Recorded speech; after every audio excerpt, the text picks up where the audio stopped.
నమస్తే welcome to Suman TV Warangal. అయితే ఈ రోజున మన దగ్గరికి ఒక ఆడపడి చూసిందండి.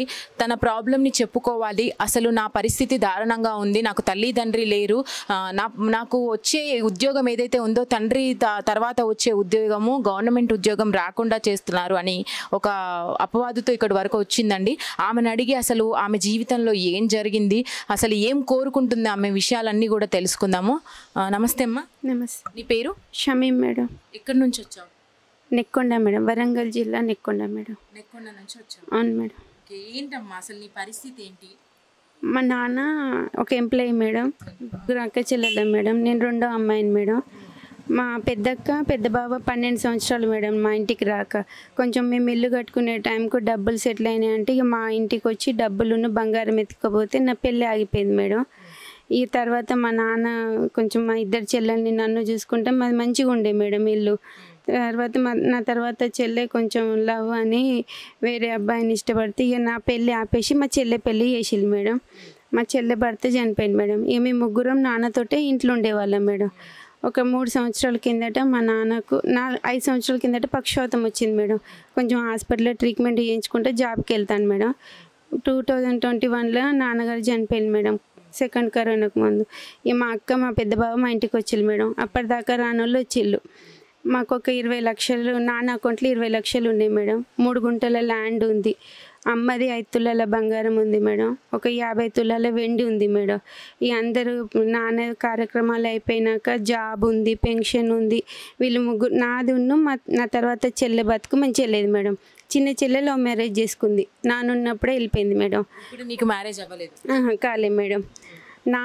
నేను మా అత్త కొడుకుని ఇష్టపడ్డా మేడం. మా నాన్ననే చేసుకో అంటే వద్దు, నాకు ఒక ఎంప్లాయ్కి ఇచ్చి చేయండి అని కొంచెం గొడవలు అయినాయి మేడం. ఇంట్లో చాలా గొడవలు అయినాయి, కొట్టుడు అది ఇది 7-8 సంవత్సరాల కిందట ముచ్చట మేడం. నువ్వే అన్నావు కదా ఇప్పుడు ఇష్టపడ్డాను మా అత్త కొడుకుని అని, మళ్ళీ ఎందుకు వద్దన్నావు? అంటే మా నాన్నే వద్దన్నాడు మేడం. ఫస్ట్ చేస్తా అని అన్నాడు మేడం. తర్వాత నాన్న ఎంప్లాయ్ కదా మేడం, అందరూ రెండో సంబంధానికి ఇస్తావా నీ బిడ్డను అని నాన్నతో జాబ్ చేసే వాళ్ళు ఉంటారు కదా మేడం పల్లెటూరులో. ఇక అట్లా అనే వరకు సరే వద్దు అని అన్నాడు మేడం. అంటే వాళ్ళు మా అత్త ఏ ఫంక్షన్కైనా మేము ఏది కొనాలన్నా మా ఇంటికే వచ్చేది మేడం, మా అత్తమ్మ కొడుకు. అయితే ఇక సరే అని ఇక మేము ఫ్రిడ్జ్ అవి ఇవి ఏది కొనాలన్నా వాళ్ళనే పిలిచేది మేడం. మా నాన్నకి ఎక్కువ తెలియదు, మాకు తెలియదు మేడం. మేము ఇంట్లో నుంచి బయటికి వెళ్ళాం. ఇక అట్లా అయిపోయింది మేడం. నాన్నగారు చనిపోయాను. జాబ్ గురించి మాట్లాడేటప్పటికి పెద్దమ్మ వాళ్ళందరూ వచ్చిళ్ళు. షమీన బతుకు కొంచెం మంచిగా లేదు కదా, తండ్రిని చూసుకుంటే పక్షవాతం వచ్చినా కూడా తండ్రిని చూసుకుంటున్నది, షమీనకు జాబ్ ఇద్దాం. మా పెద్ద చెల్లె పేరు సోని మేడం, ఆమెకు పెన్షన్ ఇచ్చి ఉన్న ఆస్తి పెద్దక్కకు చిన్న చెల్లెకి ఇద్దామని అన్నారు మేడం. అట్లా అని కాగితాలు రాసిళ్ళు. సరే అని అన్నాం మేడం. నాకు జాబ్ మీద కూడా అంత ఇంట్రెస్ట్ లేకుండే, మా చిన్న చెల్లె బతుకు ఇట్లా అయిపోయింది అనేటట్టే ఉండే మేడం. తర్వాత ఇక ఏం చేసిళ్ళు మేడం, వాళ్ళకి జాబ్ కావాలని పేపర్లు రాసినాక నన్ను కొట్టి ఇంట్లో నుంచి వెళ్ళగొట్టిళ్ళు మేడం. వెళ్ళగొడితే ఇట్లా పెద్ద మనుషుల కాడికి పోతే పంచాయతీలు అయినాయి మేడం. ఫ్యామిలీ నెంబర్ సర్టిఫికేట్కి 2 ఎంప్లాయీస్ కావాలంట మేడం. షూరిటీ మేము అంకుశ్ పిల్లలమే అనేటట్టు కావాలంట మేడం. ఇక మా చాలా గొడవలు అవుతా అంటే నెక్కొండలో ఎవ్వరు పెట్టట్లేదు మేడం. వరంగల్ నుంచి మా పెద్దనాన్న తీసుకొచ్చిండు మేడం 2 సార్లను. వాళ్ళు మాకు తెలియదు మేడం. ఫస్ట్ సారి మా ఇంటికి వచ్చిండు. ఇప్పుడు మీకు జాబ్ ఇప్పించేది మీ నాన్న జాబ్ ఇప్పించేది ఈసారి వాళ్ళే అంటే సరే అని మాట్లాడిళ్ళు. నాకు జాబ్ ఇస్తా అన్నారు, వాళ్ళకి డబ్బులు పెన్షన్ వాళ్ళకి ఇస్తున్నారు, అంతా ఓకే అయింది మేడం. ఓకే అయినాక ఏం చేసిండో ఈ ఎంప్లాయీస్ 2 ఎంటీ స్టాంపు పేపర్లు ఉంటాయి మేడం, వాటి మీద ఏం రాయకుండా నన్ను నమ్మండి మీ తండ్రి అసుంటోని నేను నీకు అన్యాయం షమీమని ఎంటీ పేపర్ల మీద సంతకాలు పెట్టించుకున్నాడు మేడం. ఎట్లా పెడతారు అంటే నువ్వు ఏం చదువుకున్నావు? 10th madam. అట్లా ఎట్లా పెడతావు? అట్లా ఎంటీ దాని మీద పెట్టకూడదు. మా సొంత పెద్దనాన్నే తీసుకొచ్చింది మేడం. నాకు తెలియదు మేడం ఈ పంచాయతీలు ఇవన్నీ. ఎప్పుడు మా నాన్న ఏం జరిగింది మరి, దాన్ని ఏం చేశారు? ఆ స్టాంపు పేపర్ల మీద అందరం పెట్టినాం మేడం. 4 అక్క చెల్లెలతోటి పెట్టించిండు సంతకం. నేను కూడా పెట్టిన మేడం. పెట్టినాక 1 సంవత్సరం తర్వాత నేనేం చేసిన, మన నెక్కొండ ఎంఆర్ ఆఫీస్లో సార్ వీళ్ళేమన్నా నాకు తెలియకుండా జాబుది ఏదైనా అప్లై చేస్తే చేయనీయకండి అని ఒక పేపర్ మీద రాసి ఇచ్చిన మేడం. వాళ్ళు ఆపిల్ మేడం, అక్కడ సార్ వాళ్ళు ఆపినాక మొన్న 2021లో 21లో వీళ్ళు ఫ్యామిలీ నెంబర్ సర్టిఫికేట్ తీసిల్లు మేడం. నాకు వేరే వాళ్ళు చెప్పిల్లు మేడం, ఇట్లా మీ అక్క అక్క వాళ్ళు ఫ్యామిలీ నెంబర్ సర్టిఫికేట్ తీసిల్లంటే నేను పోయి సార్ వాళ్ళని అడిగిన మేడం. అడిగితే పెళ్ళి అయిందని అంటే నాకు ఎవరితోటి అయింది, మా నాన్న అయితే చేయలే, నేను కూడా లేచిపోయి చేసుకోలేదు, ఎవరితోటి చేసిల్లంటే మీ కుల పెద్ద మనుషులు వచ్చి చెప్పిల్లు అని అన్నారు మేడం. మా కుల పెద్ద మనుషుల దగ్గరికి వెళ్ళిన. అంటే మీ అక్క వాళ్ళు వాళ్ళని తీసుకొని అక్కడికి వెళ్ళి ఆఫీస్కి వెళ్ళి మా చెల్లెకి పెళ్ళి అయిందని వాళ్ళతో చెప్పించి నా ఆధార్ కార్డు పెట్టిల్లు మేడం, నా సంతకం పెట్టిల్లు. ఇక పెడితే నాకు తెలిసినాక పోయినా మేడం. పోయి అడిగిన ఎంఆర్ఓ సార్నే అడిగిన మేడం. ఇప్పుడు ఆ సారు రిటైర్మెంట్ అంటే ట్రాన్స్ఫర్ రిటైర్మెంట్ అని మేడం, కొత్త సార్ వచ్చిన. అడిగితే అన్నారు కదా ఒక 10 సార్లు తిప్పింది మేడం. వాళ్ళు రమ్మన్నప్పుడల్లా పోయినా, ఏ టైం అంటే ఆ టైం. మళ్ళీ తర్వాత సార్ ఊకే తిరుగుడు ఏందని పోలీస్ స్టేషన్కి పోయినా మేడం.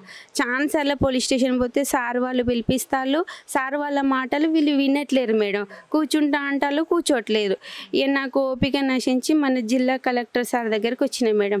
గోపి సార్ ఉండే మేడం, నాకు ఇట్లా నెక్కొండల న్యాయం జరుగుతలేదు సార్, నాకు పెళ్ళయిందని భర్తున్నారని క్రియేట్ చేసి ఇప్పుడు ఆస్తి ఆ 20 లక్షలు వాళ్ళే తీసుకున్నారు మేడం. ఇంట్లో ఫర్నిచర్ బంగారం కూడా ఇయ్యలే. పోయి అడిగితే ఇప్పుడు ఆస్తి గురించి పోరాడుతున్నావా, జాబ్ గురించి పోరాడుతున్నావా? అది ఒకటి. జాబే మేడం, జాబ్ గురించి. తండ్రి జాబ్ నీకు కావాలని. అవును మేడం. లీగల్గా నువ్వు ఎవరినైతే లాయర్ని అప్రోచ్ అయ్యావో వాళ్ళు ఏమంటున్నారు? ఇప్పుడు ఎంబడే కాదు కదా, కోర్టులో టైం పడుతుంది కదా, ఎప్పుడు అనేది మేము చెప్పలేము కదా అని అంటారు మేడం. సార్ వాళ్ళు ఇట్లా అంటారు. వీళ్ళేమో ఆ సర్టిఫికేట్ తోటి జాబ్కి అప్లై చేసిల్లు మేడం. రైట్, నేను ఒక్కసారి లీగల్గా లాయర్తో ఒకసారి మీ ప్రాసెస్ అంతా ఎట్లా ఉంది, ఏం జరుగుతుంది అనేది అయితే తెలుసుకుంటా. దాన్ని బట్టి మనం మాట్లాడదాం. హలో అస్సలాముఅలైకుం సార్. హలో హలో సార్, నమస్తే అండి. నేను సుమన్ టీవీ యాంకర్ని మాట్లాడుతున్నాను వరంగల్లో. చెప్పండి మేడం. సార్, ఇది షామీం అనే అమ్మాయి మన దగ్గరకు వచ్చింది. మీరు డీల్ చేస్తున్నారంట కదా ఈ కేసు అనేది. వాళ్ళ ఫాదర్ కి సంబంధించిన జాబ్ ఏదైతే ఉందో తనకు కావాలని ఫైట్ చేస్తుంది కదా, దాని అప్డేట్ ఏంటండి? దాని అప్డేట్ ఏంటి సార్ అది కేసుది? దాని అప్డేట్ డిపార్ట్మెంట్ లో పోయి అడగాలి. అవునా సార్, అంటే మీరే టేక్ కేర్ చేస్తున్నారు కదా, అసలు ఎందుకు మరి ఇప్పుడు ఈ అమ్మాయి? నేనేసింది సార్, ఈమె మ్యారీడ్ అని వీళ్ళ సిస్టర్స్ సర్టిఫికేట్ తీసుకుంటారు. వీళ్ళు మ్యారీడ్ అని ఎంఆర్ఓ ఇస్తాడు, ఈమె సెమీమా మ్యారీడ్ అని ఇస్తాడు. వాళ్ళు తీస్తారు అన్న అఫిడవిట్ లో ఒక 2 ఎంప్లాయీస్ ఇచ్చి ఎంఆర్ఓ ఆఫీస్ కూడా ఇష్యూ చేస్తాడు అన్మ్యారీడ్, ఈమె మ్యారీడ్ అని. అంటే తను మ్యారేజ్ కాలేదు అని అంటుంది కదండి. మా దగ్గరికి ఇప్పుడు వచ్చింది, నాకు మ్యారేజ్ అవ్వలేదు. నేను చెప్తున్నా వినండి పూర్తిగా. అయితే మన దగ్గర కూడా అదే వస్తే ఆమె మ్యారేజ్ అని సర్టిఫికేట్ ఉన్నది కనుక మేము ఏం చేసినా మ్యారేజ్ చేసుకున్నట్టు ఎక్కడ రిజిస్టర్డ్ మ్యారేజ్ కానివ్వండి, ఎక్కడ అరేంజ్ మ్యారేజ్ కానీ ఏం లేదు. కాబట్టి మేము ఛాలెంజ్ చేసినాం. అది మన దగ్గర నడుస్తుంది.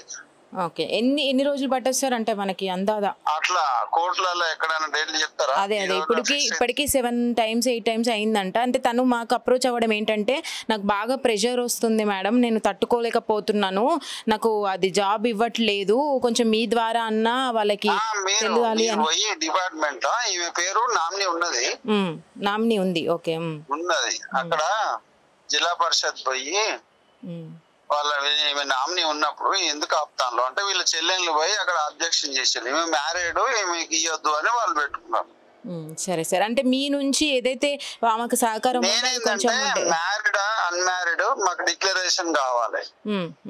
ఎంఆర్ఓ పార్టీ చేసినాం, కలెక్టర్ ఆఫీస్ పార్టీ చేసినాం, జిల్లా పరిషత్ చేసినాం. రైట్ సార్, మీ హెల్ప్ అయితే తనకు ఉండాలని మేము కూడా అనుకుంటున్నాము. మా సపోర్ట్ ఏదైనా ఉండాలంటే ఈమె మ్యారీడ్ అన్మ్యారీడ్ అని డిక్లేర్ అయినాక ఆ జాబ్ అనేది ఇప్పుడు వాళ్ళు డిపార్ట్మెంట్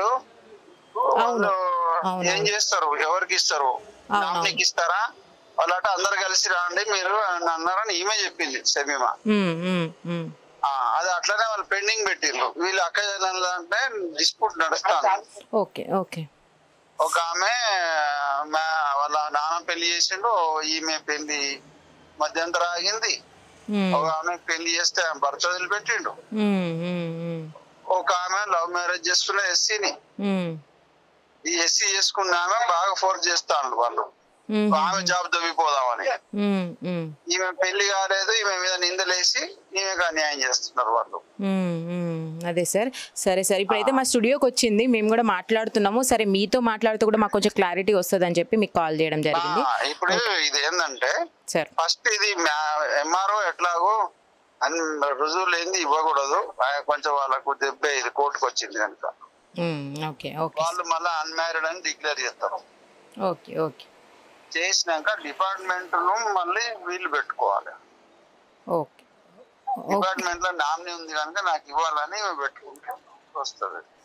సరే సార్, సరే సార్, మేము కూడా పూర్తి వివరాలు తెలుసుకునే ప్రయత్నం చేస్తాము. తప్పకుండా మా హెల్ప్ కూడా ఉంటుంది, మీరు కూడా కొంచెం సపోర్ట్ చేయండి సార్. అంటే ఫాదర్ మదర్ ఎవరు లేరు కాబట్టి కొంచెం టేక్ కేర్ చేయండి. ఆమె మా మీదనే నిందలేస్తుంది. వాళ్ళ మేన బావ వెనకకెళ్ళి ఎటు తిరిగి ఆమెకు న్యాయం జరగాలి, నా ఫ్రెండ్ గా నువ్వు నాకు హెల్ప్ చేయాలి, ఆమె ఎన్ని అన్నా నువ్వు ఏం పట్టించుకోకని అన్నాడు. చేస్తున్నాం కూడా. సరే సరే సార్, థ్యాంక్ యూ. ఆమెకు మొన్న రంజాన్ లా పండుగకు బట్టలు ఒక్కదాన్నే ఉన్నా అంటే వచ్చి తీసుకుపోమ్మా, నేను డ్రెస్ ఇప్పిస్తా, పండుగ చేసుకోవాలి, 1000 కోట్ల మంది చేసుకుంటారు అని అంటే రానంటే రాను, తీసుకురా అన్నది. ఇక ఆమె ఎట్లా గరీబ్ అనాలా అమీర్ అనాలా ఏం అర్థం అవుతలేదు. సరే సార్, నేను మాట్లాడతానులేండి సార్. Thank you. ఇది మా ఇల్లు మేడం. ఇల్లు సంవత్సరం కిందట కూలగొట్టిల్లు మేడం. ఈ ఇల్లు కూలగొడతంటే కూడా పోలీస్ స్టేషన్లకు పోయి కేసు పెట్టిన సార్ మేడం. మా పెద్ద మనుషులు అన్నారు కదా, ఇప్పుడు ఇల్లు కూడా లేదు, ఇల్లు కూడా లేదు మేడం. నేను ఇంట్లో ఉంటే కూలగొట్టిల్లు మేడం. నేను పనికి పోయింది చూసి కూలగొడితే నేను పోయి కేసు పెట్టిన మేడం. కేసు పెడితే వాళ్ళు అన్నారు కదా, 4కి 4 భాగాలు ఇస్తారంట వాళ్ళమ్మ, నువ్వు ఎందుకు టెన్షన్ పడతాను అని అన్నారు మేడం. అన్నాక అయిపోయింది మేడం. అయిపోయినాక డబ్బులు డ్రా చేస్తానంటే ఎంఆర్ఓ సార్ దగ్గరికి వెళ్ళినా మేడం. నా బతికి ఏంది సార్, మీరు మొగుడని క్రియేట్ చేసిళ్ళు, నాకు మొగుడినైనా తీసుకొని రండి అంటే, మేము ఇక్కడ కాదమ్మా నువ్వు కలెక్టర్ దగ్గరికి వెళ్ళంటే గోపి సార్ దగ్గరికి వెళ్ళినా మేడం. వెళ్తే గోపి సార్ దగ్గరికి వెళ్తే సారు ఎంఆర్ఓ సార్కి ఫోన్ చేసి చెప్పిల్లు మేడం. చెప్తే మా కూల పెద్ద మనుషులు ఈ పేపర్లు రాసి ఇచ్చిల్లు మేడం. ఈమెకు దొంగతనంగా ఎవ్వరు లేనప్పుడు పెళ్ళి చేసినా వాళ్ళ అత్త కొడుకుతోటి అని ఒక పేపర్ మీద ఈ డేట్ వేసి రాసి ఇచ్చిల్లు మేడం. అయితే మేడం సార్ అన్నారు కదా, గోపి సార్ అన్నారు కదా, ఆ అమ్మాయికి ఏ రిజిస్ట్రేషన్ మ్యారేజ్ అయింది ఆ సర్టిఫికేట్లు నాకు పంపించండి, నువ్వు నెక్స్ట్ మండే రామ్మా అని అన్నారు మేడం. అంటే వెళ్ళిన మేడం. ఎంఆర్ఓ సార్ అక్కడ నాకు ఫోన్ చేసి రమ్మంటే ఎందుకు వెళ్ళినా అంటే నాకు న్యాయం జరగట్లేదని వెళ్ళినా అని అంటే వాళ్ళని పిలిపించి ఈ పేపర్ రాసి ఇచ్చిల్లు మేడం. మళ్ళీ నేను మండే రోజు మళ్ళీ కలెక్టర్ ఆఫీస్ వెళ్ళిన మేడం. వెళ్తే ఇది కరెక్టేనా సార్, అసలు ముస్లిం ప్రకారం ఇట్లా చేస్తారా సార్ పెళ్ళి, నాకు ఎందుకు సార్ ఇంత అన్యాయం చేసేది, సరే పెళ్ళి అయింది అంటారు కదా, నా భర్త నాకు చూపండి, అతనితోటి బతుకుతాను, నేను అమ్మ నాన్న లేకుండా ఒంటరిగా ఉంటానా, నాకు అన్ని ఇబ్బందులు అవుతాయి సార్ అని అన్నా మేడం. అంటే లేదని మా దాంట్లో ఫంక్షన్ ఫోటోలు ఉన్నాయి మేడం. ఆ ఫంక్షన్ ఫోటోలు ఇవి పెళ్ళి అని పెట్టిల్లు madam. Matched function photos madam. ఇవి పెద్ద మనిషి అయినప్పుడు ఫోటోలని వాళ్ళు పెళ్లిగా, ఇది పెళ్లిగా పెట్టిల్లు మేడం. ఇది ఒక్కటి. అందులో మీ అమ్మ ఉంది కదమ్మా ఇప్పుడు మధ్యలో, ఎవరామె ఇప్పుడు ఉందా, వాళ్ళ అమ్మనా? మా అమ్మ చనిపోయింది మేడం అప్పటికి, మెయిన్ అత్త మేడం. ఇది మా చెల్లె కొడుకు బర్త్డే గ్రాండ్గా చేసినాం మేడం. ఆ రోజు ఫోటో, ఈ ఫొటోస్ పెట్టి పెళ్లి ఫోటోలు అంటే ఇవి పెళ్లి ఫోటోలు సార్, అసలుకి ఇట్లా ఉంటుందా సార్ పెళ్లి ఫోటోలు అని అడిగిన మేడం. అడిగితే ఇక వాళ్ళు అక్కడ మాట్లాడుకున్నామ్మా అంటే ప్రజా దర్బార్కి వెళ్ళిన మేడం. ఇప్పుడు ఫిబ్రవరిలో ప్రజా దర్బార్కి వెళ్ళిన, అక్కడికి వెళ్తే సెక్రటరీ ఆఫీస్కి వెళ్ళామన్నారు మేడం. అక్కడికి వెళ్ళిన కొండ సురేఖ మేడంని కలిసిన మేడం. ఆ మేడం వాళ్ళు నెక్కొండ పోలీస్ స్టేషన్కి ఫోన్ చేసిల్లు మేడం. ఫోన్ చేసి అమ్మాయికి ఏదో ఒకటి చేయండి, స్టేషన్లో పడుకొని వెళ్ళేదాన్ని మేడం, సికింద్రాబాద్ స్టేషన్లో పడుకొని అక్కడికి వెళ్ళేదాన్ని మేడం, ఏదైనా ఒకటి న్యాయం చేయండి అంటే సరే అని అన్నారు మేడం. ఇప్పుడు 2 నెలల నుంచి ఇప్పుడు కొత్త ఎంఆర్ఓ సార్ పిలిపిస్తా అడిగిస్తామ్మా అంటాను, ఎలక్షన్ డ్యూటీకి అని వెళ్తాను, వీలు కావట్లేదు అని అంటారు మేడం. నాకు న్యాయం కావాలి మేడం. నాకు భర్తని క్రియేట్ చేసి నాకు రిజిస్ట్రేషన్ ఆఫీస్ పెళ్ళి చేసినట్టు భర్తనైనా చూపండి, నా తండ్రి జాబ్ అయినా నాకు ఇప్పియండి మేడం. నాకు కొట్టి చెవిన పడతలేదు మేడం. కొట్టడం ఏందమ్మా? మా బావ వాళ్ళు మా అక్క వాళ్ళు బాగా కొడతారు మేడం నన్ను. అంటే మీ అక్క చేసుకున్న భర్త వాళ్ళు చాలా గొడవలేని మేడం, చాలా సార్లు పోలీస్ స్టేషన్. వాళ్ళతో ఉండవు కదమ్మా నువ్వు, నీకు ఇల్లు లేదు, వేరే సంవత్సరం అవుతుంది మేడం ఇల్లు కూలగొట్టి, అంత ముందుకు కలిసే ఉండేది మేడం.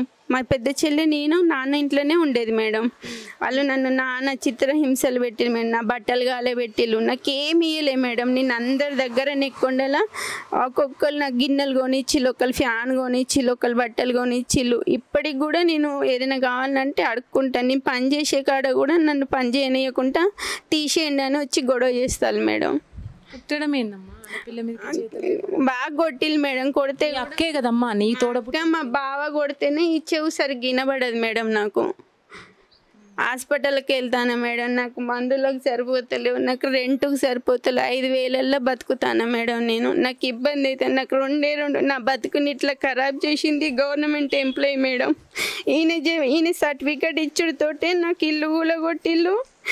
వాళ్ళు నన్ను ఇంత టార్చర్ పెడతారు మేడం. ఈ ఎంప్లాయీస్లకు ఫోన్ చేస్తే అంటారు కదా మేడం, మీ బిడ్డస్ ఉంటే దాన్ని సార్ నాకు ఎందుకు ఇట్లా చేస్తారంటే, ఎవరికి అడిగిపోతావు పో, నీకు ఎవడు దిక్కు, నా వెనకాల మీ అక్క చెల్లెలు ఉన్నారు, మీ బాగున్నాడు అని అంటాను మేడం. మా పెద్దక్క భర్త లతీఫ్ మేడం ఆయన పేరు, మా పెద్దక్క భర్త పేరు లతీఫ్. వాళ్ళు ఉన్నారు, మాకు నెక్కొండలో మాకేలా ఉన్నది పలుకుబడి అని అంటారు మేడం. అక్కడ లోకల్లో విలేకరు అన్నల దగ్గరికి వెళ్ళిన మేడం. అక్కడ కూడా ఇట్లా వెళ్ళి అన్న ఇట్లా అవుతుందన్న, నాకు న్యాయం జరగట్లేదన్న అంటే కొంచెం మా కుల పెద్ద మనుషులు వాళ్ళని మాట్లాడనివ్వట్లేరు మేడం. అక్కడ రాజకీయం వేరే ఉంది. మీరు ఫస్ట్ ఏడవకండి, బాధపడకండి, మీ ప్రయత్నం మీరు చేయండి. మీరు దాంట్లో న్యాయం ఉందంటే తప్పకుండా మీకు న్యాయం జరుగుతుంది. మీరు ఏదైతే ప్రాసెస్ చెప్పినారో అంతా కూడా మీరు క్లియర్గా అయితే ఇక్కడ ఉంది. సరే చూద్దాము, మా ద్వారా కూడా కొంచెం తెలియజేసే ప్రయత్నం అయితే చేస్తాను. నేను లాయర్తో కూడా మాట్లాడాను. లాయర్ ఏమంటున్నారు అంటే అది కోర్టు కేసు అయితే నడుస్తుంది, తనకు మ్యారేజ్ అవ్వలేదు అన్న విషయము రాతపూర్వకంగా కావాలి కదండి. కోర్టులో ఆ రాతపూర్వకంగా వచ్చిన తర్వాత అప్పుడు మీరు అక్కడికి వెళ్ళేసి తెలుసుకోవాలి, ఆఫీస్కి వెళ్ళి అంటున్నారు. అది వచ్చే వరకు అయితే మనం ఆగాలి కదమ్మా. ఆ లోపు నీకు ఎటువంటి ప్రాణ నష్టం కానీ నీకు ఇప్పుడు బాధ అవుతుంది, నేను వాళ్ళు అంటున్నారు వీళ్ళు అంటున్నారు అంటే పోలీసులను అప్రోచ్ అవ్వు. మా సపోర్ట్ మీకు ఎప్పుడు ఉంటుంది సుమన్ టీవీ తరపు నుంచి.